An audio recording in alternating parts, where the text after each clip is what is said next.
টঙ্গী ইজতেমা ময়দানে তাবলিগ জামায়াতের ৩ জন খুনের প্রতিবাদে রাজশাহীতে থানা ঘেরাও করে বিক্ষোভ করেছে জুবায়েরপন্থীরা। বুধবার সকালে প্রায় ১ ঘন্টা তারা নগরীর বোয়ালিয়া থানার সামনে অবস্থান নিয়ে বিক্ষোভ করেন। এ সময় সমাবেশ থেকে তারা সাদপন্থীদের নিষিদ্ধ করার দাবিও জানান।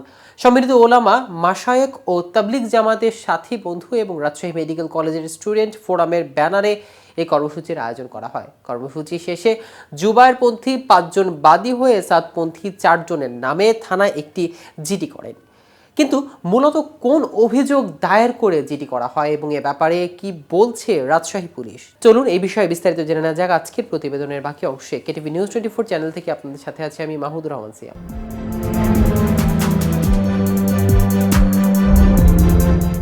জিডিতে উল্লেখ করা হয়, সম্প্রতি ইজতেমার মাঠে ঘটে যাওয়া নির্মম হত্যাযজ্ঞে এই ৪ জন প্রত্যক্ষভাবে অংশ নিয়েছেন।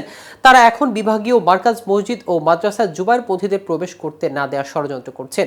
জিডিতে বলা হয়েছে, গত ১৯ ডিসেম্বর মাগরিবের নামাজের পর তারা মার্কাজ মসজিদের গেটে জুবায়েরপন্থীদের উপর হামলার ব্যাপারে আলোচনা করেন। নগরীর বোয়ালিয়া থানার ভারপ্রাপ্ত কর্মকর্তা মেহেদি মাসুদ জানিয়েছেন, তদন্ত করে জিডির ব্যাপারে আইনি পদক্ষেপ নেওয়া হবে। এদিকে গাজীপুরের টঙ্গীতে বিশ্ব ইজতেমা মাঠে রাতের অন্ধকারে হামলা জুবায়েরপন্থী ৩ মুসল্লি নিহত ও ৪ শতাধিক আহতের ঘটনা দায়ের হওয়া মামলায় জড়িতদের গ্রেফতার ও সাদপন্থীদের নিষিদ্ধের দাবিতে কাকরাইল এলাকায় অনির্দিষ্টকালের অবস্থান কর্মসূচি ঘোষণা করেছেন তাবলিগ জামায়াতের সুয়ারে নিজামী। মঙ্গলবার দুপুরে কাকরাইল মসজিদে আয়োজিত এক সংবাদ সম্মেলনে এই কর্মসূচি ঘোষণা করেন তাবলিগ জামায়াতের আলেম ও উত্তরা জামিয়াতুল মানহালের প্রিন্সিপাল কেফায়েতুল্লাহ আজহারি।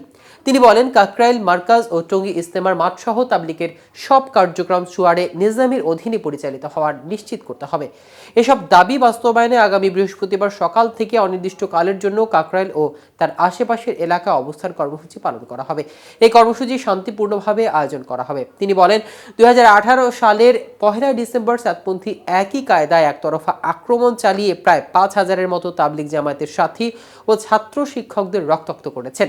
এতে প্রমাণিত হয় যে সাদপন্থীরা তাবলিগ নয়, বরং তারা সন্ত্রাসী চরমপন্থী বাহিনী, যারা গত ১৭ ডিসেম্বর দিবাগত রাতে হত্যাযজ্ঞ চালিয়েছিল। তাদের মূল হোতাসহ অনেকের নাম মামলায় হয়েছে, কিন্তু আসামিদের গ্রেফতার করে আইনের আওতায় আনার ব্যাপারে দৃশ্যমান কোনো অগ্রগতি দেখা যাচ্ছে না। দুঃখের সঙ্গে আরও বলতে হয় যে ১৭ তারিখের কাল রাতে টঙ্গীর মাঠের দায়িত্বে থাকা আইনশৃঙ্খলা বাহিনীর ভূমিকাও প্রশ্নবিদ্ধ ছিল। অবস্থার দৃষ্টে মনে হচ্ছে ফ্যাসিস্ট আওয়ামী লীগ সরকার ও তাদের দোসররা যোগসাজশ করে সাদপন্থীদের মাধ্যমে দেশকে অস্থিতিশীল করার একটি নীল নকশা করেছিল। তাদের এই নীল নকশা বাস্তবায়নে পার্শ্ববর্তী একটি দেশ ও ইসরায়েলের প্রত্যক্ষ মদত রয়েছে। তিনি আরও বলেন, আক্রমণকারী সন্ত্রাসী সাদপন্থীদের সব কার্যক্রম রাষ্ট্রীয়ভাবে নিষিদ্ধ করতে হবে। ১৭ ডিসেম্বর গভীর রাতে হত্যাযজ্ঞ এবং ১৮ সালের ১ ডিসেম্বরের হামলার সঙ্গে জড়িত সব আওয়ামী লীগদের দ্রুত গ্রেফতার ও বিচারের আওতায় আনতে হবে। দর্শক, আজ এ পর্যন্তই। সারা দেশে নিত্য নতুন সকল আপডেট পেতে কেটিভি নিউজ 24 এর সাথে থাকুন। ধন্যবাদ সবাইকে।